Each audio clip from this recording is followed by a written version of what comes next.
ध्यान कैसे करें? ठीक। ध्यान, पहले तो समझे ध्यान क्या है।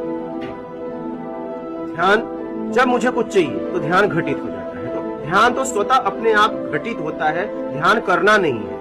ध्यान स्वाभाविक घटित हो रहा है। ध्यान को समझना है घटित कहाँ हो रहा है। जो मुझे चाहिए उस पे ध्यान घटित हो जाता है। जैसे मुझे भोजन चाहिए, ध्यान कहाँ चला जाता है? भोजन पे।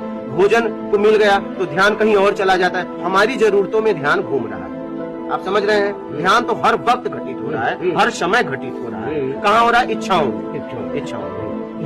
ठीक है। तो अब आप चाहते हैं कि परम ध्यान जो है आपको घटित हो, जो आपको प्रसन्नता दे, तो निर्विकार होने के लिए आप धारणा बनाइए। पहले आपको धारणा करनी पड़ेगी। चाहिए में ध्यान घटित होता है। तो आप देखिए, जो आपको चाहिए धारणा बनती है, ध्यान घटित हो जाता है। धारणा, ध्यान, समाधि, तुम ब्रह्म। समझ रहे हैं? तो आप जो है निर्विकार होने के लिए धारणा बनाइए कि मैं छल कपट चोरी बेईमानी चापलूसी मकारी धोखा पाखंड से कैसे मुक्त हो जाऊं। जब इसके लिए आप पक्की धारणा बनाएंगे तो ध्यान उसमें घटित होगा और अपने आप धारणा, ध्यान, समाधि, तुम ब्रह्म अपने मैं तक पहुंच जाओगे।